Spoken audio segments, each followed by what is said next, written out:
Konnichiwa from Kyoto. Let's go with gusto and explore Japan's cultural heart. In Kyoto, Japan's past doesn't whisper. It boldly announces itself in its historic districts and in dishes that have stood the test of time. For over a millennium, from 794 to 1868, Kyoto was Japan's imperial capital. Today, it remains the country's hub of tradition. One of the most iconic shrines in Kyoto is the Fushimi Inari Taisha. This shrine is dedicated to Inari, the Shinto deity of rice, business, and prosperity. Nearly 10,000 vermilion-colored torii gates tunnel up Mount Inari, creating an unforgettable 2.5-mile hike. These gates have each been donated by companies and individuals seeking good luck. The donators' names are inscribed on the back. You'll see statues of foxes or kitsune around the shrine. In Shinto, they serve as Inari's sacred messengers. At the bottom of the mountain, you'll find shops and street vendors. After a grueling hike, there's no better way to reward yourself than with delicious snacks. I start off with a matcha ice cream cone, which was amazing. Next, I indulge with the cheese-filled 10-yen coin bread. All right, we got the viral cheese pool. Let's try it out. Oh, kind of. Still good. And then, freshly made yakisoba. Has like a beefy taste to it, but a subtle curry taste. Pretty good. Later, I headed to Poncho Alley, a renowned street lined with traditional architecture. Its wooden buildings and paper lanterns give an old-world atmosphere that comes alive at night. I had a traditional sashimi dinner at a tatami floor-styled restaurant. We have 5 pieces of sashimi. Let's try it out. That's fresh. Nice, like almost smoky taste to it. A little chewier. It's alright too. One thing unique from this neighborhood is I just saw a real-life geisha. To further understand the geisha culture, I head to the famous Gion district. The word geisha literally translates to art person. They're highly trained in music and dance, and well-versed in current events. Their distinctive look reflects centuries-old tradition, dating back to Japan's Edo period of the 1700s. Training for this role takes years. Apprentices are known as maiko. Only the lower half of a maiko's lipstick is filled in, symbolizing she is still incomplete in her training. Maiko live and train in traditional geisha houses, where they study the arts under the strict guidance of senior geisha.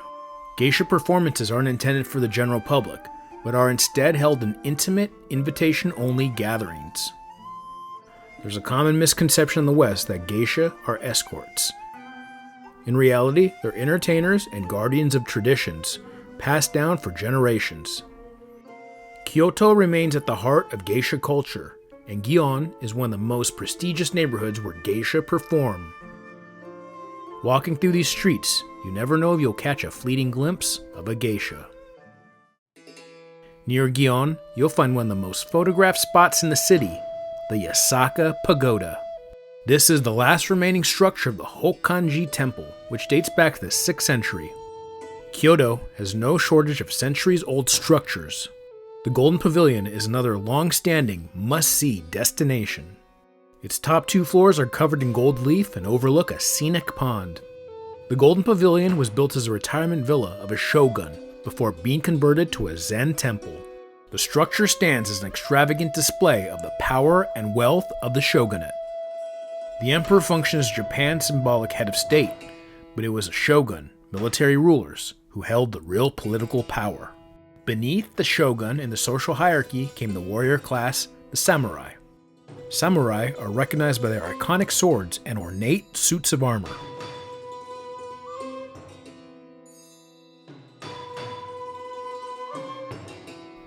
They follow Bushido, a strict code of honor rooted in discipline and duty. Samurai status was hereditary, with long lineages and unique family clan symbols. Service to the role was a lifelong obligation, so no retirement for the samurai. The ninja were agents of espionage who often worked on behalf of the samurai. They were masters of disguise, blending into everyday life, posing as merchants, monks, and fishermen. By necessity, their tools were compact and functional, like small blades, grappling hooks, and shuriken, which we know as ninja stars. At the Samurai Ninja Museum in Kyoto, I got to try my hand at throwing a few stars. Ready? 3, 2, 1, go! I make a lousy ninja. I better be an emperor, I guess. Kyoto offers a quieter, more reflective side through its nature. The Arashiyama bamboo grove forms a living cathedral of tranquility, with towering stalks that sway high above the path. The bamboo found here can reach heights of over 80 feet. Across the stunning Togetsukiyo Bridge, you'll find wildlife roaming at Monkey Park, Iwatayama. I'm low-key scared with the rules card I just was given. The first rule of Monkey Club, you do not talk about Monkey Club.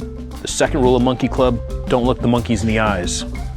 To reach the heart of the park, you'll have to hike about 20 minutes up the mountainside.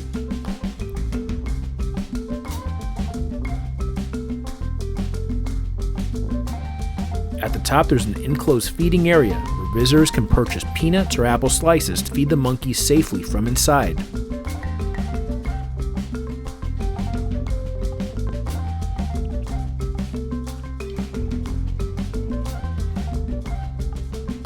Very polite little gentleman. You want? You want up there? All right. All right, there you go. Yep. Hold on. These guys aren't monkeying around. They want some peanuts. After surviving Monkey Club, it was feeding time for me. I headed off the mountain for a taste of Kyoto. We're coming to you from Nishiki Market. Over 100 vendors are packed in this narrow pathway, which has been serving Kyoto for over 400 years. Grilled scallop skewer. Nice and buttery. Just falls apart in your mouth. So good. Sweet potato chips. Definitely sweeter and lighter than your traditional potato chip. We got some takoyaki happening. These are balls filled with octopus meat. It's a treat for seafood lovers. This sauce brings it all together.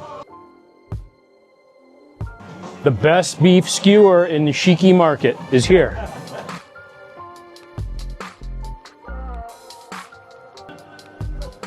Let's try it out.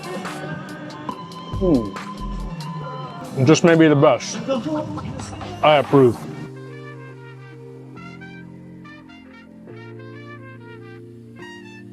This is taiyaki. It's a pastry in the shape of a fish. I got mine filled with matcha. So warm, so good.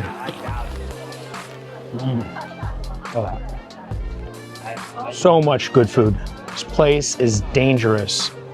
I think the favorite thing I ate so far was the Wagyu skewer, but there are a lot of top contenders. I always got some love for takoyaki. In addition to its ancient sites and tranquil nature, Kyoto is the birthplace of Nintendo. There's a Nintendo museum in town that requires reservations 3 months in advance, but the flagship store in Kyoto is always open.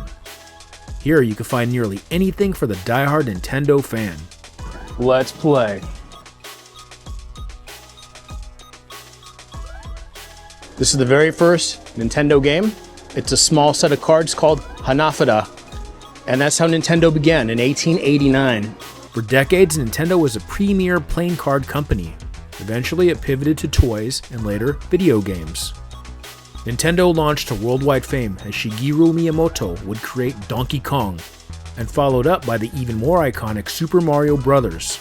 These characters would dominate arcades and drive forward the home gaming console revolution.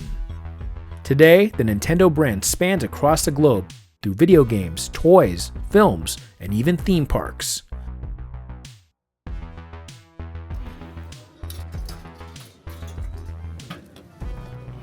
This is a unique gift you get from the Nintendo store in Kyoto.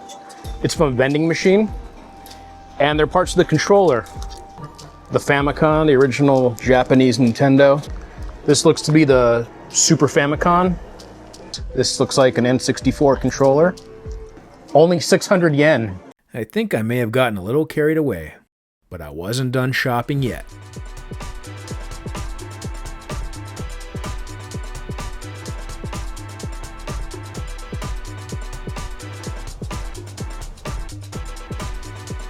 The shoes, Tagro no Sutka.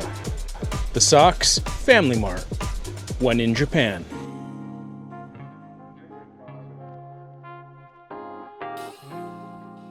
Well, thanks for joining as we learn and taste our way through Kyoto. For more, like and subscribe. And remember, wherever you go, go with gusto. See you in Tokyo.